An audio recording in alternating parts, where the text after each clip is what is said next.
بسم اللہ الرحمن الرحیم۔ آج کے لیکچر میں انشاءاللہ سورہ بقرہ کے 8ویں رکوع کا جو باقی حصہ رہ گیا تھا تفسیر کا انشاءاللہ وہ بیان کروں گا، اور رکوع نمبر 9 بھی انشاءاللہ شروع ہو جائے گا۔ تو ہم یہاں تک پہنچے تھے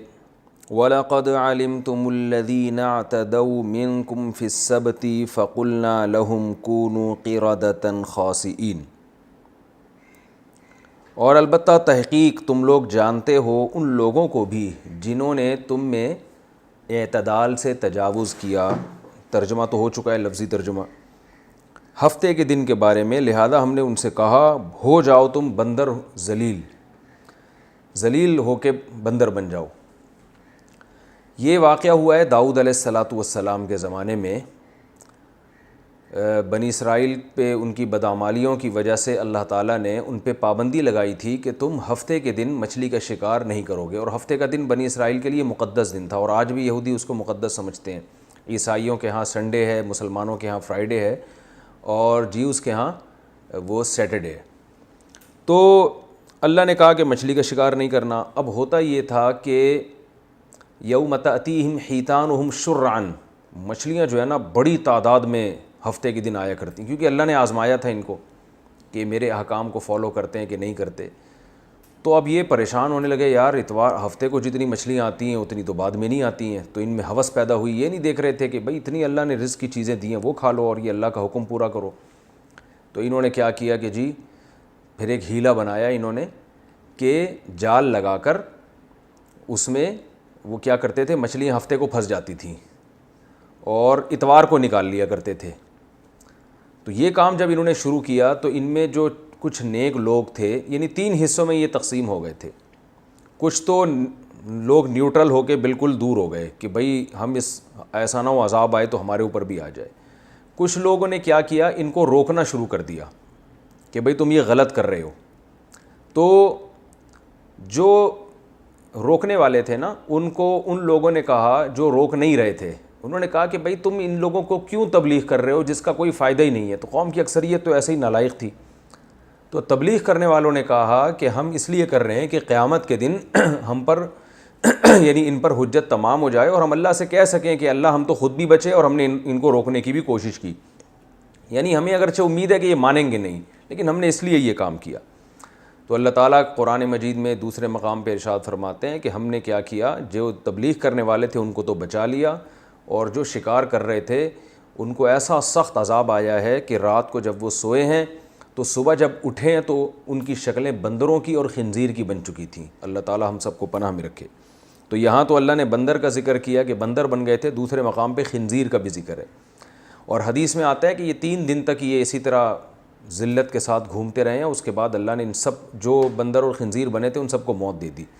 یعنی یہ اس لیے کہ یہ جو آج بندر اور خنزیر نظر آتے ہیں ان کا ان کی نسل سے کوئی تعلق نہیں ہے۔ بعض لوگ یہ کہتے ہیں کہ یہ وہی خنزیر ہیں جو بنی اسرائیل کو بنایا گیا تھا، ایسا نہیں ہے۔ یہ خنزیر اور یہ بندر بالکل الگ نسل ہے، اور وہ بطور سزا کے بنے تھے، اور 3 دن کے بعد اللہ نے ان سب کو مار دیا تھا۔ تو پچھلی امتوں میں یہ عذاب آیا کرتے تھے کہ شکلیں مسخ ہو جاتی تھیں۔ آپ صلی اللہ علیہ وسلم نے دعا مانگی اس امت کے لیے کہ ان پر کوئی ایسا عمومی عذاب نہ آئے کہ شکلیں مسخ ہونا شروع ہو جائیں۔ تو اللہ تعالیٰ نے فرمایا فَجَعَلْنَاهَا نَكَالًا لِمَا بَيْنَ يَدَيْهَا، ہم نے اس سزا کو عبرت بنا دیا ان لوگوں کے لیے بھی جو اس زمانے میں موجود تھے، اور ان لوگوں کے لیے بھی جو بعد میں آئے ہیں۔ تو بعد میں جو آئے ان کو ظاہر ہے علم ہوتا رہا کہ ماضی میں ایسا واقعہ ہوا ہے، تو جب وہ سنتے تھے تو ان کو جن کو عبرت ہونی تھی ان کو عبرت ہوئی، جن کو نہیں ہونی تھی ان کو عبرت نہیں ہوئی۔ لیکن اللہ نے اس کو عبرت کا واقعہ بنایا، اور ہمارے لیے بھی اللہ نے اس کو عبرت کا واقعہ بنایا کہ اللہ کی نافرمانی یہ آسان کام نہیں ہے۔ یہاں پر میں آپ کو ایک اور بات بتاؤں علمی نکتے کی۔ علم میں انسان کے جب عمق اور گہرائی نہیں ہوتی نا تو وہ احادیث اور قرآن کے سرسری الفاظ کو دیکھ کے ہر جگہ فتویٰ دینا شروع کر دیتا ہے۔ یہ خوب یاد رکھیں، جب تک آپ کے پاس کسی بھی چیز کا پراپر علم نہ ہو آپ فتویٰ دینے کے اہل نہیں ہیں۔ میں نے ایک پروگرام دیکھا، اس میں ایک اسکالر بیٹھے ہوئے، فقہا نے بعض چیزوں کے ہیلے بیان کیے ہیں، جیسے سود سے بچنے کا ایک ہیلا ہے جو اسلامک بینکنگ وغیرہ میں اختیار کیا جاتا ہے، یا اور بہت سارے مختلف قسم کے ہیلے فقہا بتاتے ہیں کہ بھئی یہ کر لو تو الفاظ بھی ادا ہو جائیں گے. جیسے طلاق کے بچنے کے ہیلے بتائے جاتے ہیں. ہم ایک ہیلا لوگوں کو بتاتے ہیں کہ ایک آدمی نے اگر قسم اٹھائی کہ بیوی کے بارے میں قسم اٹھائی کہ تم اگر اپنی ماں کے گھر گئی تو تمہیں 3 طلاقیں. اب ظاہر ہے ماں کے گھر جائے گی تو 3 طلاقیں ہو جائیں گی, اور ماں کے گھر جانے سے روکنا ٹھیک بھی نہیں ہے. تو ہم تدبیر بتاتے ہیں, بھائی 1 طلاق دے دو, اور جب نکاح یعنی عدت ختم ہو جائے گی تو یہ آپ کی بیوی رہے گی نہیں. اس کے بعد جب یہ اپنی ماں کے گھر جائے گی تو چونکہ یہ بیوی نہیں ہے تو باقی 2 طلاقیں واقعی نہیں ہوں گی. لہذا جب اور قسم پوری ہو جائے گی گھر جانے کے بعد, لہذا اس کے بعد دوبارہ اس سے نکاح کر لو تو آئندہ 2 طلاقوں کا اختیار رہے گا, اور بیوی اب ماں کے گھر بھی جاتی رہے گی. اس طرح کے ہیلے فقہا نے بہت لکھے ہیں. تو اب کیا ہے کہ زکوٰۃ کا ہیلا تملیک, کہ آپ بعض دفعہ یتیموں کے لیے کوئی تعمیری کام کرنا چاہتے ہو اور زکوٰۃ تعمیر پہ لگتی نہیں ہے, تو آپ زکوٰۃ کسی غریب کو مالک بنا دیتے ہو, اور وہ غریب اپنی مرضی سے پھر یتیم خانہ کھول دیتا ہے, تو یہ جائز ہے. لیکن اس میں یہ ضروری ہے کہ جس کو مالک بنایا ہے وہ واقعی مالک بناؤ, اس کو یہ پورا حق حاصل ہو کہ وہ پیسے لے کے کھا بھی سکتا ہے, اس کی مرضی یتیم خانہ بنائے نہ بنائے, اور کھا بھی سکتا ہے وہ. لیکن چونکہ عملاً ایسا ہوتا نہیں ہے اس لیے منع کیا جاتا ہے اس ہیلے سے, کہ بھائی وہ ایک ٹوپی ڈرامہ ہو رہا ہے کہ اس کو پیسے دیے جا رہے ہیں, مالک بنایا جا رہا ہے, اور اب وہ اپنی مرضی سے یتیم خانہ بنا رہا ہے, تو وہ مرضی سے نہیں بنا رہا ہوتا, وہ دباؤ میں آ کے بنا رہا ہوتا ہے, اس لیے اس ہیلے سے منع کیا جاتا ہے. لیکن اگر کہیں حقیقت میں ایسا ہو, وہ اپنی خوشی سے بنا رہا ہو, تو یہ بالکل جائز ہے. تو اور اس طرح کی بہت ساری مثالیں ہیں. تو آج کل کے جو نئے پروفیسر ٹائپ کے لوگ آ رہے ہیں وہ فقہا کا بڑا ریکارڈ لگاتے ہیں, بھائی انہوں نے وہ ہیلے تو اسلام میں حرام ہیں. اور ایک میں نام نہیں لینا چاہتا, ایک مشہور اسکالر ہیں, ٹیلی ویژن پہ آتے ہیں, وہ بھی اس طرح کا کوئی خطاب کر رہے تھے کہ ایک ہیلے کا بتا رہے تھے, یہ فقہا نے بیان کیا ہے, یہ سب یہ فقہ شقہ کچھ نہیں ہوتا, یہ بنی اسرائیل نے بھی ہیلا کیا تھا جس کی وجہ سے ان پر اللہ کا عذاب آیا. تو ایسے ہی کسی ایک بندے سے میری بات ہوئی تو میں نے ان سے کہا کہ انہوں نے یہ دلیل دی کہ دیکھو بنی اسرائیل نے ہیلا کیا تھا کہ جال لگا دیا ہفتے کو اور نکالا اتوار کے دن, تو انہوں نے کہا ہم شکار تو اتوار کو کر رہے ہیں نا. تو یاد رکھیں ہیلے کی 2 قسمیں ہوتی ہیں, ایک جائز اور ایک ناجائز. جائز ہیلا وہ ہے جس سے شریعت کا حکم تبدیل نہیں ہو رہا بلکہ شریعت ہی کے حکم کو فالو کرنے کے لیے آپ وہ ہیلا اختیار کر رہے ہیں. اور حرام ہیلا وہ ہوتا ہے جس سے شریعت کے حکم اور اس کے مقاصد فوت ہو رہے ہوتے ہیں. تو اور دونوں ہیلوں کا قرآن میں ذکر ہے. اب ہمیں ایک اور ہیلے کا ملتا ہے قرآن مجید میں ذکر, کہ ایوب علیہ السلام جب بیمار ہوئے تھے, سورہ صاد میں یا سورہ صافات میں اس کا ذکر ہے کہ ایوب علیہ السلام جب بیمار ہوئے تو انہوں نے یہ قسم اٹھائی کہ میں جب مجھے شفا ملے گی تو اپنی بیوی کو 100 کوڑے ماروں گا. اصل میں ان کی زوجہ بڑی خدمت گزار تھیں, حضرت ایوب علیہ السلام کی بہت خدمت کر رہی تھیں. تو لیکن یہ کہ انسان بیماری میں ظاہر ہے تھوڑا سا اس میں غصہ جلدی آ جاتا ہے, تو بیوی سے خدمت میں کچھ کوتاہی ہوئی تو حضرت ایوب علیہ السلام کو بہت غصہ آیا. غصے میں کہا میں ٹھیک ہو جاؤں گا تو تجھے 100 کوڑے ماروں گا میں. اب جب ایوب علیہ السلام ٹھیک ہو گئے تو ان کو فکر ہوئی, یہ قرآن میں ہے کہ ان کو فکر ہوئی کہ میری اتنی فرما بردار بیوی, میں اس کو 100 کوڑے کیسے مار دوں, اور کیوں ماروں میں اس بیچاری کو 100 کوڑے, اور اگر قسم نہیں پوری کرتا تو پھر قسم پورا کرنا بھی ضروری ہے ورنہ اس کا کفارہ ہے. تو اللہ تعالیٰ نے حضرت ایوب علیہ السلام کو حکم دیا کہ بھئی 100 کوڑے مارنے کی ضرورت نہیں ہے, ایک 100 ڈنڈیاں مارنے کا کہا تھا نا آپ نے, ڈنڈیاں, تو اس میں یہ کہ ایک جھاڑو بناؤ اس میں 100 تنکے ہوں, وہ ڈنڈیاں ہی ہیں, تو ایک دفعہ مار دو بس, وہ فارمیلٹی پوری کرنے کے لیے 100 کوڑے بھی لگ جائیں گے اور قسم بھی پوری ہو جائے گی اور بیوی کو تکلیف بھی نہیں ہوگی. تو یہ بھی تو ہیلا ہے نا, یہ اللہ نے بتایا. تو یہ ہیلا شریعت کے حکم کو فالو کرنے کے لیے تھا, کیونکہ اسلام یہ نہیں چاہتا بیویوں کو بلا وجہ کوڑے مارے جائیں, اور خاص طور پر ایسی زوجہ جو خدمت گزار ہو. تو اسی طرح یاد رکھیں اگر کوئی ہیلا اختیار کرتا ہے, کسی کو پیسے دے کے مالک بناتا ہے تاکہ وہ یتیم خانہ کھولے, تو اس سے زکوٰۃ بھی ادا ہو رہی ہے, یتیم خانہ بھی کھل رہا ہے, تو فائدہ ہی ہو رہا ہے نا غریبوں کا. لیکن اس میں یہ ضروری ہے کہ وہ واقعی مالک بن رہا ہو, واقعی اس کو پورا رائٹ ہو کہ وہ کھا بھی سکتا ہو اور کچھ بھی کر سکتا ہو, تو وہ اپنی خوشی سے بنا دے تو بہت اچھی بات ہے. تو اس طرح کے ہیلے, سود سے بچنے کے ہیلے ہوتے ہیں بعض دفعہ, کہ یہ بھی احادیث میں ثابت ہیں کہ آپ صلی اللہ علیہ وسلم کے پاس حضرت بلال آئے, انہوں نے جو بیکار کھجوریں تھیں وہ دے کر اچھی کھجوریں لی کم, یا اس کے الٹ معاملہ کیا کہ اچھی کھجوریں کم دے کے جو ذرا خشک کھجوریں ہوتی ہیں, پرانی کھجور ہوتی ہیں, وہ زیادہ مقدار میں لے لی. اب کھجور سے جب تبادلہ ہوگا تو برابری ضروری ہے. تو آپ صلی اللہ علیہ وسلم نے حضرت بلال کو منع کیا اور حکم دیا کہ بھائی ایسا کرو کہ سستی بیچو یہ پرانی کھجوریں، یعنی درہم کے بدلے میں بیچو، جب جو پیسے آئیں گے ان سے اچھی والی کھجوریں خرید لو جو یقیناً کوانٹٹی میں کم ہوں گی، تو رزلٹ سیم ہوگا مگر سود سے بچ جاؤ گے۔ تو اس طرح کے ہیلے اختیار جو کیے جاتے ہیں جس میں انسان ربا سے، سود سے بچ جاتا ہے، تو وہ بالکل جائز ہیں۔ اس میں بھی آج کل لوگ مضمون لکھ رہے ہیں اخباروں میں، لمبے لمبے کان ادھر سے پکڑو ادھر سے پکڑو، ایک ہی بات ہے۔ تو یہ وہ لوگ ہیں جن کو علم میں عمق اور گہرائی نہیں ہے۔ جب انسان پراپر طریقے سے علم حاصل کرتا ہے تو اسے پتہ چلتا ہے کہ ہیلے کون سے ہیلے جائز ہیں، کون سے ہیلے ناجائز ہیں۔ ہر ہیلے پہ بنی اسرائیل کے ہیلے والا حکم نہیں لگایا جا سکتا۔ وَإِذْ قَالَ مُوسَىٰ لِقَوْمِهِ، اور اس وقت کو یاد کرو جب موسیٰ نے اپنی قوم سے کہا، إِنَّ اللَّهَ يَأْمُرُكُمْ أَن تَذْبَحُوا بَقَرَةً، کہ اللہ تمہیں حکم دیتا ہے تم گائے ذبح کرو۔ یہ واقعہ بڑا دلچسپ ہے۔ اس واقعے کا بھی جو حصہ بعد میں ہے اللہ نے وہ پہلے ذکر کیا، جو پہلے تھا وہ بعد میں ذکر کیا۔ اگلے رکوع میں اس واقعے کا ابتدائی حصہ آ رہا ہے اور اس رکوع میں اس واقعے کا دوسرا حصہ آ رہا ہے۔ تو میں نے آپ کو بار بار بتایا کہ قرآن میں واقعات میں ترتیب نہیں ہوتی، کیونکہ قرآن اس واقعے سے ملنے والے سبق کو فوکس کر رہا ہے، اس واقعے کی ترتیب کو کہانی کے طور پر نہیں بیان کر رہا۔ تو یہاں بھی اصل میں یہ تھا، پورا واقعہ یوں ہے کہ بنی اسرائیل میں ایک شخص نے کسی کے ہاں نکاح کا پیغام بھیجا، اس کو اس ایک آدمی کی بیٹی سے عشق ہو گیا، محبت ہو گئی، نکاح کا پیغام بھیجا، تو لڑکی کے ابا نے انکار کر دیا۔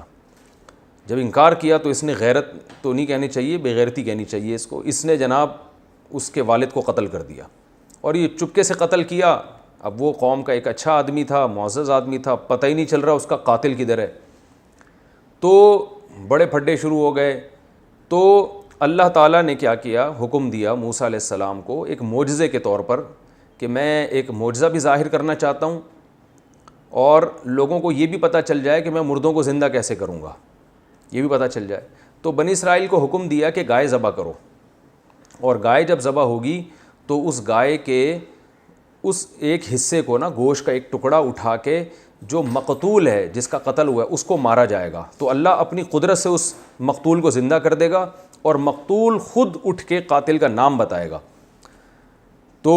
یہ ایک بڑا، یعنی ظاہر ہے موسیٰ علیہ السلام کا ایک معجزہ ظاہر کرنا تھا، اور اس میں بڑا مقصد یہ بھی تھا کہ اللہ بنی اسرائیل کو کھلی آنکھوں یہ دکھانا چاہتے تھے کہ دیکھو میں مردوں کو زندہ کر سکتا ہوں، ورنہ گائے کا گوشت مردے پہ لگاؤ تو اس میں کیا اس میں کون سا کوئی سائنٹیفک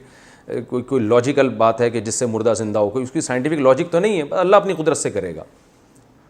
اور گائے یہ کرنے کی ضرورت کیا تھی کہ گائے ذبح کرو اور گائے کا گوشت قاتل کے لگاؤ؟ اس کی حکمت بعض علماء نے یہ بیان کی ہے کہ عین ممکن ہے کہ اس زمانے میں گائے کی پرستش ہوتی ہو، اور اس کے دو قرائن ہیں، ان علماء کی بات کے مضبوط ہونے کی دو یعنی قرائن ہیں جن سے پتہ چلتا ہے کہ یہ بات بڑی جاندار ہے۔ نمبر ایک، آج بھی ہم دیکھتے ہیں کہ ہندو گائے کی عبادت کرتے ہیں، تو اس سے ہمیں پتہ چلتا ہے کہ قوم ایک ایسی گزری ہے ماضی میں جو گائے کو معبود سمجھا کرتے تھے، اور یہ اسی کے اثرات ہیں ہندوؤں میں جو گائے کی پرستش ہو رہی ہے۔ اور اس کی تائید اس واقعے سے بھی ہوتی ہے کہ موسیٰ علیہ السلام جب تورات لینے کے لیے کوہ طور پہ گئے ہیں تو پیچھے بنی اسرائیل نے گائے کا بچھڑا بنا کے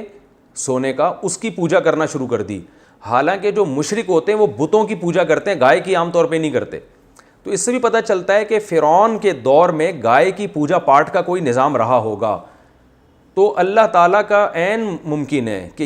یہ حکمت ہو اس میں کہ یہ چونکہ ایسی قوم میں رہے ہیں جہاں گائے کو مقدس سمجھا جاتا ہے، تو ان کے دل میں توحید کو راسخ کرنے کے لیے ان سے گائے ذبح کروائی جائے، کیونکہ عملی طور پر تو یہ ایک خدا کے قائل ہو گئے ہیں کہ ایک اللہ ہے، ہم اللہ کے سوا کسی کو نہیں مانتے۔ لیکن آپ خود سوچیں نا، جب جیسے کوئی ہندو ہمیشہ گائے کی عبادت کرتا رہا ہو، اب اگر وہ اسلام قبول بھی کرے گا تو اس کے لاشعور میں گائے کا کچھ نہ کچھ تقدس بیٹھ جائے گا، اور اب اس سے آپ بکری ذبح کرنے کا کہیں کر دے گا اور اس سے آپ کہیں کہ اونٹ نہر کرو کر دے گا، لیکن جب گائے پہ چھری پھیرنے کی بات آئے گی تو سوچیں کہ ساری زندگی جس کی عبادت کی ہو تو چھری پھیرتے ہوئے تھوڑا سا وہ ڈرے گا، ایک لاشعور میں ہوتا ہے انسان کے۔ تو اللہ تعالیٰ نے عین ممکن ہے، میں عین ممکن اس لیے کہہ رہا ہوں کہ یہ کوئی اس بارے میں صحیح حدیث موجود نہیں ہے ہمارے پاس، لیکن علماء کا قول ہے جس کی تائید ہوتی ہے ان چیزوں سے جو میں آپ کے سامنے پیش کر رہا ہوں۔ تو عین ممکن ہے کہ اللہ تعالیٰ نے ان کے دلوں سے گائے کی جو معبود ہونے کا تصور ہے اس کو بالکل کھرچ کے نکالنے کے لیے کہ بھئی گائے بالکل ایسے ہی ایک جانور ہے جیسے بکری ہے، جیسے دمبا ہے، جب چاہتے ہو کاٹ کے کھا جاتے ہو، تو یہ بھی ایک ایسا جانور ہے، دودھ لو، جب دودھ دینا ختم کر دے کاٹ کے کھا جاؤ اس کو۔ ویسے کسی کو اپنی گائے سے محبت ہو جائے تو وہ ایک الگ بات ہے، وہ اس میں نہ کاٹ کے کھائے۔ ویسے جب ہم جانور پالتے ہیں محبت ہو جاتی ہے تو وہ تو بلی سے بھی ہو سکتی ہے، کتے سے بھی ہو جاتی ہے لوگوں کو، اور بکری سے بھی ہو جاتی ہے، اس میں گائے کی تو کوئی خاصیت نہیں ہے نا، تو وہ ایک الگ بات ہے۔ لیکن نارملی گائے کو مقدس سمجھ کے نہ کاٹنا یہ اسلام کی تعلیمات کے بالکل خلافی ہے، اس میں شرک کا شائبہ ہے۔ تو اس لیے بنی اسرائیل سے حکم دیا گیا گائے کاٹو، گائے جب کاٹو گے تو ان کے دل میں گائے کا تقدس نکلے گا، تو عین ممکن ہے۔ تو اب یہاں سے یہ بات شروع ہو رہی ہے۔ اللہ نے فرمایا وَإِذْ قَالَ مُوسَىٰ لِقَوْمِهِ، اس وقت کو یاد کرو جب موسیٰ نے اپنی قوم سے کہا کہ اللہ تمہیں حکم دیتے ہیں کہ تم ایک گائے ذبح کرو۔ تو اب ایک دم نا، چونکہ شرک سے مانوس ہو چکے تھے، گائے کو بچھڑا بنا کے عبادت بھی کر چکے تھے، اور فرعونیوں میں بھی ایسے گائے کی عبادت کرنے والے لوگ ہوں گے، ان کے ساتھ رہ کے کچھ نہ کچھ تقدس آ گیا تھا گائے کا۔ تو ایک دم ان کو دماغ میں خیال آیا اور کہنے لگے اے موسیٰ اتتخذونہ ہزوا، کہ آپ ہمارے ساتھ مزاح کر رہے ہیں، کیسی عجیب عجیب باتوں کا آپ ہمیں آرڈر دے رہے ہیں۔ حالانکہ جو پیغمبر کو مانتا ہے وہ پیغمبر کے حکم کے آگے چون و چرا نہیں کرتا۔ یہ بالکل اس سے ہمیں یہ بھی پتہ چلتا ہے، دیکھیں اللہ نے ہمیں بھی بقرعید کے دن گائے بکرے کاٹنے کا حکم دیا، تو صحابہ کرام کو جب رسول اللہ صلی اللہ علیہ وسلم نے بقرعید کے دن جانور کاٹنے کا حکم دیا، انہوں نے یہ لفظ نہیں کہا کہ یا رسول اللہ کیسی بات کا حکم دے رہے ہیں آپ، بلکہ فوراً بڑھ چڑھ کے انہوں نے قربانی کرنا شروع کر دی۔ تو یہ فرق تھا صحابہ میں اور بنی اسرائیل میں۔ تو ہم بھی اگر اپنے آپ کو کامل مومن بنانا چاہتے ہیں تو صحابہ کے راستے پہ چلنا پڑے گا۔ بقرعید میں اللہ نے حکم دیا جانور کاٹو، ہم کاٹ دیں گے، اس لیے کہ پیدا اللہ نے کیا۔ اور جو لبرلز ہوتے ہیں نام نہاد لبرل، وہ چون و چرا کرتے رہتے ہیں، یار اتنے پیسے کسی بیوہ کو دے دو، اتنے پیسے کسی غریب کو دے دو، اتنے پیسے سے کسی یتیم کی تعلیم کا انتظام کر لو، جس پیسوں سے تم بیل لے کر آؤ گے، تو وہ کرتے رہتے ہیں ایسی باتیں۔ تو بنی اسرائیل بھی کہنے لگے اتتخذونہ ہزوا، یہ کس قسم کا آرڈر دے رہے ہیں آپ؟ نماز کا حکم دیں، روزے کا حکم دیں، سمجھ میں آتا ہے، گائے کاٹنا کیا ہے؟ تو اتتخذونہ ہزوا، کہ آپ ہمارے ساتھ مذاق کر رہے ہیں۔ حضرت موسیٰ کو غضب آیا کہ میری قوم کیسے بات کر رہی ہے مجھ سے۔ قال موسیٰ علیہ السلام نے فرمایا اعوذ باللہ ان اکون من الجاہلین، میں اللہ کی پناہ مانگتا ہوں اس چیز سے کہ میں جہالت والی بات کروں، میں پیغمبر ہو کے تمہیں آرڈر دے رہا ہوں اور اس میں سنجیدہ نہ ہوں، یہ کیسے ہو سکتا ہے؟ اب بنی اسرائیل کو یقین آ گیا بھائی یہ تو واقعی آرڈر ہے۔ قالوا، تو بنی اسرائیل کہنے لگے، اب لیت و لعل سے کام لینے لگے۔ جب انسان نے کسی حکم کو پورا نہیں کرنا ہوتا نا تو وہ 100 سوالات آگے شروع کر دیتا ہے۔ وہ سوالات شروع کر دیے کیونکہ تکلیف ہو رہی تھی گائے کاٹتے ہوئے، تو کہنے لگے ادعو لنا ربک، اپنے رب سے پوچھئے، یبین لنا، ہمیں بتائے، ما ہیا، کون سی گائے؟ بھائی گایوں کی تو درجنوں قسمیں ہیں۔ حالانکہ عقل مندی کا تقاضا یہ تھا، حدیث میں آتا ہے اگر بنی اسرائیل اتنے سوالات نہ پوچھتے نا تو جو گائے کاٹ دیتے اللہ قبول کر لیتا، جو مل جاتی کاٹ دیتے، خود پوچھ کے اپنے اوپر پابندیاں۔ ما ہی، کیڑی گائے؟ قال انہ یقول انہا بقرۃ، جب آپ پابندیاں لگوائیں گے تو پھر اللہ بھی لگائے گا پابندی آپ کے اوپر۔ تبھی قرآن میں آتا ہے نا دوسرے مقام پہ، لا تسألوا عن اشیاء ان تبد لکم تسؤکم، اے ایمان والو ایسے سوالات مت پوچھا کرو کہ اگر ان کا تمہیں جواب مل جائے تو تم اور پریشان ہو جاؤ۔ تو جتنا اللہ نے مبہم جو چیز رکھی ہے نا اس کو مبہم ہی رہنے دو۔ تبھی علماء نے اسی سے یہ استدلال کیا ہے کہ اگر کوئی شخص آپ کو ہدیہ دیتا ہے یا آپ کی دعوت کرتا ہے تو آپ اس سے خود سے نہ پوچھیں کہ تمہارا ذریعہ آمدن کیا ہے۔ مسلمان ہیں، اچھا گمان رکھیں حلال ہی کماتا ہوگا، جائیں کھا پی کے پتلی گلی سے نکل لیں۔ خام خواہ میں تفتیش کرنا، بھائی آپ ذرا یہ بتائیں کہ یہ جو آپ مجھے کوفتے کھلا رہے ہیں یہ آپ نے کہاں سے خریدے، کتنے کے خریدے؟ تو پوچھ کے اپنے اوپر پابندیاں نہ لگوائیں۔ ہاں کسی سے لانگ ٹرم کوئی معاہدہ ہو اور طویل تجارت کرنی ہے یا کہیں رشتہ بھیجنا ہے تو اس میں پھر یہ پہلے سے پوچھ لیں کہ آپ کی ارننگ کیا ہے، اس لیے کہ اگر بعد میں آپ کی وہاں شادی ہو جاتی ہے پھر پتہ چلتا ہے کہ ان کا تو شراب خانہ ہے، تو پھر آپ ساری زندگی کیسے اجتناب کرو گے؟ یعنی پھر تو کیونکہ وہاں بہت لمبا معاملہ ہے نا آپ کا، آج نہیں تو کل تو پتہ چل ہی جائے گا، تو جو چیز کل پتہ چلنی ہے تو انسان پھر پہلے سے پوچھ لے۔ لیکن اگر کبھی کبھار لوگوں سے معاملات ہیں، کوئی آپ سے خرید و فروخت کر رہا ہے کچھ، تو پھر اس سے پوچھنے کی شریعت میں اجازت نہیں ہے، کیونکہ سوال پوچھ کے اپنے آپ کو مشکلات میں نہ ڈالیں۔ ہاں ضروری علم حاصل کرنا بہرحال ضروری ہے۔ تو اللہ نے فرمایا ما ہیا کڑی گائے، وہ بنی اسرائیل نے کہا ما ہیا کڑی گائے، قال انہ یقول انہا بقرۃ لا فارض ولا بکر، وہ نہ تو معمر گائے ہو نہ بالکل بچی ہو، درمیانی ایج کی گائے ہونی چاہیے، بالکل درمیان میں۔ فافعلوا ما تؤمرون، اور پھر حضرت موسیٰ نے ان سے کہہ دیا اب جو تمہیں حکم دیا جا رہا ہے کر گزرو، مزید سوالات نہ پوچھو، بس درمیانی عمر کی گائے کاٹ دو۔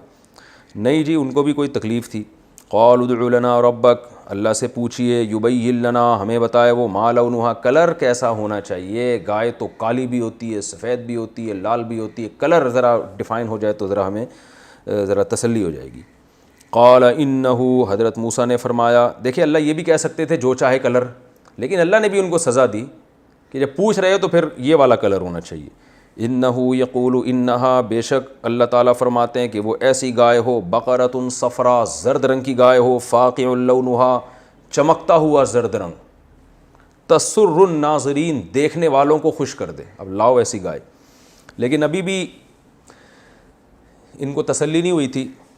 تو کہنے لگے ادع لنا ربک یبین لنا ما ہی، اللہ سے پوچھیں کیڑی گائے، ابھی بھی سمجھ میں نہیں آ رہی، زرد رنگ کی تو بہت ساری گائے ہوتی ہیں۔ ان البقرہ تشابہ علینا، گائے کے معاملے میں ہم ابھی بھی کنفیوز ہیں، گائے ہم پر مشتبہ ہو گئی ہے، لیکن ایک جملہ ان کی زبان سے اس دفعہ اچھا نکل گیا، وَإِنَّا إِن شَاءَ اللَّهُ، اگر اللہ نے چاہا، یعنی انشاءاللہ لَمُهْتَدُونَ، اللہ نے چاہا تو اب ہمیں پتہ چل جائے گا۔ حدیث میں آتا ہے یہ انشاءاللہ کہنے کی برکت تھی کہ اگلے سوال کے جواب ملنے پر انہوں نے گائے ذبح کر دی، اگر انشاءاللہ نہ کہتے نا تو ان پر اللہ کا عذاب آتا، کیونکہ اگلے سوال کا جواب بھی ان کو ملتا، اس کے بعد بھی یہ نہ کرتے، پھر وہ اور سوال پوچھتے تو اللہ کا عذاب آ جاتا کہ تم نے کرنا نہیں ہے، حجت بازی کرنی ہے بس تم نے۔ تو اس لیے انہوں نے اس دفعہ کہہ دیا انشاءاللہ، انہوں ڈر رہے تھے نا حضرت موسیٰ علیہ السلام کو تھپڑ نہ لگا دیں، جیسے وہ قبطی کو تھپڑ مارا تھا وہ مر گیا تھا، تو جو پوچھنے گیا ہوگا قوم کی طرف سے حضرت موسیٰ علیہ السلام سے، اس کو بھی تو ڈر لگ رہا ہوگا کہ اب تیسرے سوال پہ کہیں حضرت موسیٰ کا چانٹا نہ آ جائے، تو اس لیے اس نے کہا اے موسیٰ آپ بس اب ایک بات رہ گئی ہے وہ بتا دیں،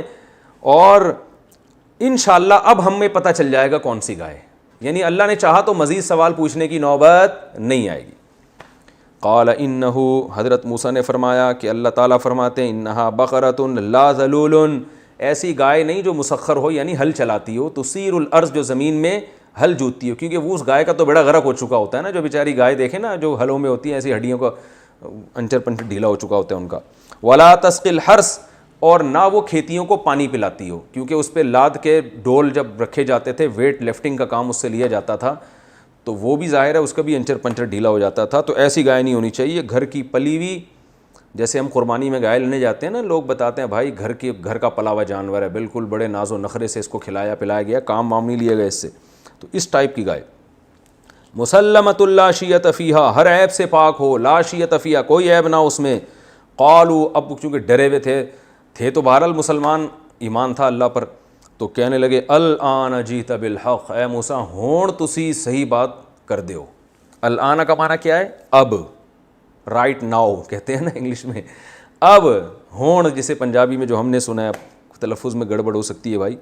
ہون آپ نے صحیح بات کی ہے۔ فذبحوها، اللہ فرماتے ہیں انہوں نے ذبح تو کر دی گائے، وما کادو، کادا یکادو بہت قرآن میں آتا ہے، یاد رکھیں، کادا اصل میں کیدا تھا سمیع کی طرح، یکادو اصل میں یک یدو تھا، تو اس کا معنی ہوتا ہے سمیع یسمعو کی طرح ہے، اس کا معنی ہوتا ہے بہت جلد کوئی کام کر لینا، یعنی بہت جلد، جیسے کادا، میں اگر اپنے بارے میں کہوں گا نا تو یا میں کسی شخص کے بارے میں کہوں گا کادا زیدن یفعل، قریب ہے کہ زید یہ کام کر لے، بس جو کرنے ہی والا ہوتا ہے، گوئنگ ٹو ڈو، جسے انگلش میں کہتے ہیں نا I am going to do this, یا I am about to sleep جیسے کہتے ہیں، میں بس سونے ہی والا ہوں، یا I am going to sleep, یا I am going to take rest, یا گوئنگ ٹو ڈو دس، کچھ بھی اس طرح کے جو اسٹرکچر استعمال ہوتے ہیں انگلش میں بھی اردو میں بھی، بس میں کرنے والا ہوں، یا یہ کام بس ہونے ہی والا، I am about to reach, میں پہنچنے ہی والا ہوں، تو یہ ہے کادا یکادو کا مطلب، اور ما کادا کا مطلب یہ کام ہونے ہی نہیں والا ہے، یعنی اس کے الٹ کر دیں آپ اس کو، تو اللہ فرماتے ہیں وما کادو یفعلون، یہ ایسے تھے ہی نہیں کہ یہ کام کر لیتے، یعنی بجائے اس کے کہ یہ کام ہونے ہی والا ہے، بلکہ یہ کام ہونے والا ہے ہی نہیں، یعنی اس کا بالکل اپوزٹ ہے یہ، تو اللہ فرماتے ہیں یہ قریب تھا کہ یہ نہیں کرتے یہ کام، یعنی اس بات کے انتہا تک پہنچ گئے تھے کہ اب انہوں نے اگلا سوال پوچھ کے سوالات کا دروازہ ہی بند کر دینا ہے اور عذاب آ جاتا، لیکن بس کر لیا انہوں نے، اللہ کی رحمت ہو گئی۔ تو یہ تھا 8واں رکوع۔ اب ہم انشاءاللہ رکوع نمبر 9 پڑھیں گے۔ پہلے میں اس کا لفظی ترجمہ کروں گا اور پھر انشاءاللہ اس کی تفسیر بیان کروں گا، اور لفظی ترجمے کے ساتھ ساتھ تھوڑی تھوڑی گرامر بھی چلتی رہے گی۔ وَإِذْ قَتَلْتُمْ، اور اس وقت کو یاد کرو، قتلتم ضربتم کی طرح، جب تم نے قتل کیا، نفساً ایک جان کو، ایک انسان کو، فَدَّارَأْتُمْ فِيهَا، فَدَّارَأْتُمْ اصل میں تھا تَدَارَأْتُمْ، تَزَارَبْتُمْ، تَزَارَبَ یَتَزَارَبُ تَزَارُبًا، تَدَارَأَ یَتَدَارَأُ تَدَارُئًا، تدارک نہیں، تدارؤ یہ الگ ہے، یہ اردو میں نہیں استعمال ہوتا۔ تو جب یہ ہو گیا تدارأتم، تو جب تدارأتم کو ادارأتم بھی پڑھا جاتا ہے عربی میں، ادارأتم، اور جب اس کے شروع میں فا لگا تو الف سائلنٹ ہو گیا، تو کیا بن گیا؟ فدارأتم۔ تو یہ ذہن میں رکھیں، اصل میں تھا فتدارأتم، فا کا معنی فا، تو فا کسے کہتے ہیں؟ تو کو، دین، جسے انگلش میں دین بھی کہتے ہیں۔ تو اللہ نے فرمایا وَإِذْ قَتَلْتُمْ نَفْسًا، اس وقت کو یاد کرو جب تم نے ایک جان کو قتل کر دیا، فَدَّارَأْتُمْ یعنی تَزَارَبْتُمْ کی طرح، تم سب نے جھگڑا کیا۔ اس کا معنی ہوتا ہے جھگڑا کرنا، یعنی ایک دوسرے پہ الزام لانا اور اپنے آپ کو دور کرنا اس الزام سے۔ در اصل میں کہتے ہیں کسی چیز کو دفع کرنا، دور کرنا۔ درء حدود آتا ہے نا، حدیث میں آتا ہے ادرؤوا الحدود ما استطعتم، حد کو دور کرو، ساقط کرو جتنا تم میں طاقت ہو۔ یعنی جب کسی مسلمان پہ حد جاری ہونے والی ہو، زنا کی یا چوری کی، تو کوشش کرو حد ساقط ہو جائے، یعنی بہت مضبوط دلائل ہوں تو پھر حد جاری ہوگی، شبہ کا فائدہ مجرم کو دیا جائے گا، یہ مطلب ہے حدیث کا۔ یعنی تھوڑا سا بھی شبہ پیدا ہو گیا کہ پتہ نہیں اس نے جرم کیا بھی ہے کہ نہیں کیا، تو پھر اس شبہ کا فائدہ اٹھاؤ اور مجرم سے سزا کو دور کرو۔ تو جب یہ تداراتم تفاعلتم میں آئے گا تو اس کا مطلب ہوتا ہے ایک دوسرے سے اپنے آپ کو دور کر کے دوسرے پہ الزام تھوپنا، یہ اس کا مفہوم بنے گا۔ اللہ فرماتے ہیں وَإِذْ قَتَلْتُمْ نَفْسًا، جب تم نے ایک جان کو قتل کر دیا، فَدَّارَأْتُمْ فِيهَا، فِيهَا ہا ضمیر نفس کی طرف لوٹ رہی ہے، یعنی اس جان کے بارے میں تم سب کا اختلاف ہو گیا، ایک دوسرے پہ الزام وغیرہ، اس نے کیا وغیرہ، اس نے کیا، میں نے نہیں کیا، پتہ ہی نہیں چل رہا تھا کہ کس نے کیا ہے، تو جھگڑا ہو گیا۔ تدارأتم کا آپ آسان ترجمہ یہ بھی کر سکتے ہیں، تم اس کے بارے میں جھگڑا کر دیا تم نے۔ واللہ، اور اللہ تعالیٰ، مخرجن، اخراج سے مخرج، نکالنے والا، اللہ نکالنے والا تھا، ما اس چیز کو، کنتم تکتمون، جس کو تم چھپا رہے تھے۔ تم قاتل کا نام چھپا رہے تھے، لیکن اللہ چاہتا تھا کہ اس قاتل کا پتہ لوگوں کو بتا دے، یعنی جو اصل مجرم تھے انہوں سب نے مکمکہ کیا ہوا تھا، اس کا نام نہیں آنا چاہیے مارکیٹ میں۔ فقلنا، پس ہم نے کہا، اضربوہ، اس گائے کے ایک ٹکڑے کو، اضربوہ کا معنی اس گائے کو، یعنی مراد پوری گائے نہیں ہے، ضرب یضربو مارو، اضربو جمع کا صیغہ ہے، اور جب فا شروع میں آیا تو الف سائلنٹ ہو گیا، فضربو مارو تم سب، ہو اس گائے کے ٹکڑے کو، ببعضھا، ببعض، ہا اس نفس کی طرف، اس نفس جو قتل ہوا ہے اس کے بعض حصے کو مارو، یعنی اس گائے کو اس نفس کے یا اس انسان کے بعض حصے سے ٹچ کرو، یوں کر کے مارو جا کے۔ کذالک، اس طریقے سے، یحیی اللہ، احیا یا یحیی، اکرم یکرم کی طرح پڑھا جاتا ہے، احیا یحیی، اس طریقے سے، یحیی اللہ الموتى، اللہ مردوں کو زندہ کرے گا، یعنی تمہیں اس طرح دکھائے گا، اس کو بھی زندہ کر دے گا، تو اور تمہیں دکھا رہا ہے کہ اس طرح سے اللہ مردوں کو بھی زندہ کر دے گا، کہ کوئی سبب نہیں ہے اور اٹھا دیا۔ موتیٰ میت کی جمع ہے۔ وَيُرِيكُمْ آيَاتِهِ، اور دکھائے گا اللہ تمہیں اپنی نشانیاں، یُرِيكُمْ یُرْئِیُ تھا، یُکرِمُ کی طرح، تو اس کا معنی ہوتا ہے دکھانا، کئی بار یہ آ چکا ہے۔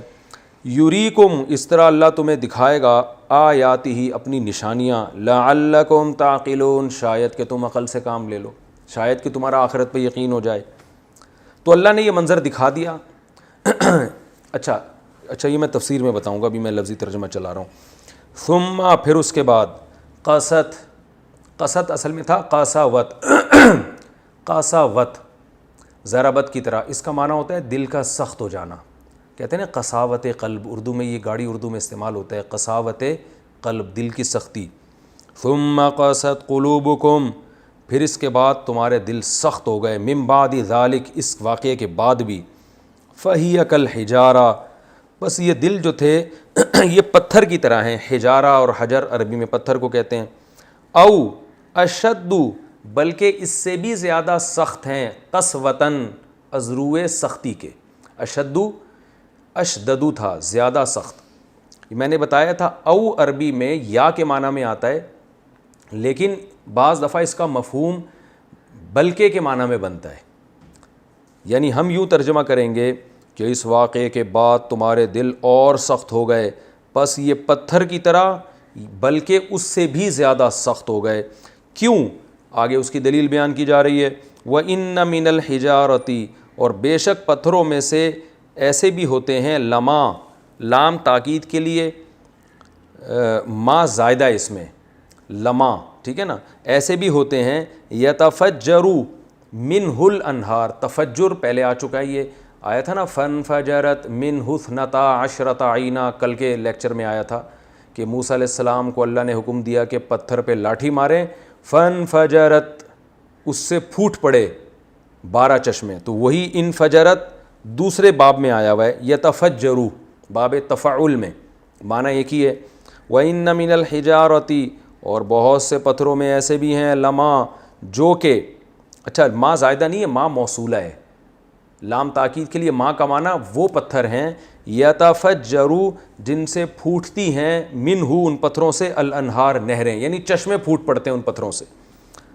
وَإِنَّ مِنْهَا، اور ان میں بعض ایسے بھی ہوتے ہیں، لما، جو کہ یشققوا، اصل میں تھا یتشققوا، یتکلفوا کی طرح، شق کسے کہتے ہیں؟ آپ نے سنا ہوگا نا، شق قبر کا چاند کا ٹوٹ جانا، پھٹ جانا، کہتے ہیں نا یہ ایک شق ہے، کیا مطلب؟ اس سے ہٹ کے ایک الگ شق ہے، تو کوئی بھی ٹکڑے کو یا پھٹ جانے کو انشقاق، تشقیق اور شق، یہ اس معنی میں استعمال ہوتا ہے، تو اللہ فرماتے ہیں یتشققوا سے یشققوا پڑھا جاتا ہے اس کو، اور ان میں بعض ایسے ہیں، لما یشققوا، جو کہ پھٹ پڑتے ہیں، فیخرج، پھر نکلتا ہے، منہ، ان پتھروں سے، الماء، پانی،